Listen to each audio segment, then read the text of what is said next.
नमस्कार। इन खबर में आपका स्वागत है। एशिया के दो मुल्कों आर्मीनिया और अजरबैजान में छिड़ी जंग थमने का नाम नहीं ले रही है। लगभग 1.5 महीने होने को है और 1,500 लोग मारे जा चुके हैं, लेकिन कोई भी देश पीछे हटने को तैयार नहीं है। इस बीच खबर आ रही है कि अजरबैजान ने सूसा शहर पे कब्जा कर लिया है और इसको लेकर के वहाँ के जो राष्ट्रपति है उन्होंने ट्वीट किया है, खुशी जताई है। और तुर्की जो अजरबैजान का दोस्त है वो भी लोगों को मुबारकबाद दे रहा है।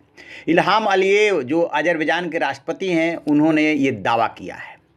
जहाँ तक आर्मीनिया की बात है वो इस बात को स्वीकार नहीं कर रहा है। उसका एमओडी यानी कि मिनिस्ट्री ऑफ डिफेंस है वो साफ साफ इससे इनकार कर रही है और कह रही है कि संघर्ष जारी है और किसी भी सूरत में हम उसे छोड़ेंगे नहीं। अब सबसे बड़ा सवाल ये है कि 1.5 महीने से जो जंग चल रही है ये थमेगी कैसे। 2 बार रूस और 1 बार अमेरिका ने शांति के लिए प्रयास किया है, युद्ध विराम की बात भी हुई, लेकिन युद्ध विराम लागू नहीं हुआ। कहा जा रहा है कि तुर्की इसमें टांग अड़ा रहा है और अजरबैजान के साथ खुल करके खड़ा है, इसलिए दिक्कत हो रही है। इस बीच रूस ने फिर से दोनों देशों से बातचीत की है कि किसी तरीके से युद्ध विराम हो सके। आपको बता दें कि सूसा शहर का महत्व बहुत ज़्यादा है दोनों देशों के लिए। अजरबैजान और आर्मीनिया दोनों के लिए सूसा का अलग सांस्कृतिक महत्व है। 1980 के अंत और 1990 की शुरुआत में दोनों के बीच जो युद्ध हुआ था उससे पहले तक यहाँ की आबादी मुख्य रूप से अजेरी थी, लेकिन युद्ध के कारण यहाँ के हजारों लोगों को अपना घर छोड़कर भागने के लिए मजबूर होना पड़ा।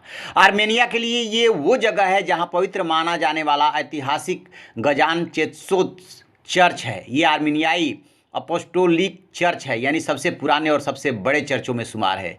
बीते महीने आर्मीनिया ने अजरबैजान पे इस चर्च पे हमला करने का आरोप लगाया था। हालांकि दोनों ही पक्षों का कहना है कि वो आम लोगों या जगहों को निशाना नहीं बना रहे हैं। इस जंग को जैसा कि मैंने आपसे जिक्र किया लगभग 1.5 महीने हो चुके हैं, लेकिन कोई भी पक्ष पीछे नहीं हटना चाहता है। अब देखते ये हैं कि जो रूस ने तात्कालिक या तुरंत जो प्रोसेस शुरू किया है, जो दोनों देशों से फिर से बातचीत शुरू की है, उससे क्या कोई फ़र्क पड़ता है क्या? क्योंकि जंग में आम नागरिक भी मारे जा रहे हैं और सैनिक भी मारे जा रहे हैं। और ये भी कहा जा रहा है कि अब तक की इस लड़ाई में 5,000 लोगों की जान जा चुकी है, क्योंकि दोनों देश वास्तविक संख्या नहीं बता रहे हैं।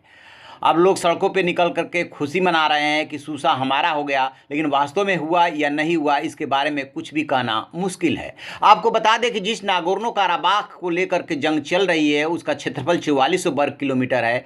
पारंपरिक तौर पे यहाँ ईसाई, आर्मीनियाई और तुर्क मुसलमान रहते हैं। सोवियत संघ के विघटन से पहले ये एक स्वायत्त क्षेत्र था जो अजरबैजान का हिस्सा था। अंतर्राष्ट्रीय स्तर पर इस इलाके को अजरबैजान के हिस्से के रूप में ही मान्यता प्राप्त है। आर्मीनिया समेत संयुक्त राष्ट्र का कोई सदस्य किसी स्वघोषित अधिकारी को मान्यता नहीं देता है। 1980 के दशक के अंत से लेकर 1990 के दशक में जो युद्ध चले हैं उसमें 30,000 से अधिक लोगों की अभी तक जान जा चुकी है।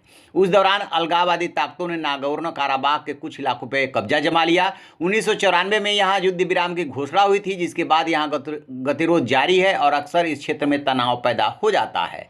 1994 में यहाँ युद्ध विराम हुआ, उसके बाद से यहाँ गतिरोध जारी है। तुर्की खुलकर अजरबैजान का समर्थन करता है। यहाँ रूस का एक सैन्य ठिकाना है। इस इलाके को लेकर 27 सितंबर 2020 को जो जंग की शुरुआत हुई थी और अब तक जो है अलग अलग आंकड़े हैं, 1200, 5,000, जिसमें नागरिक और सैनिक दोनों शामिल हैं कि मारे जाने की खबर है। लेकिन असल चिंता ये है कि ये जंग कब थमेगी। तो आप रहिए ना बेखबर, देखते रहिए इन खबर। Thank you. इन खबर चैनल को सब्सक्राइब करें और बेल आइकन दबाना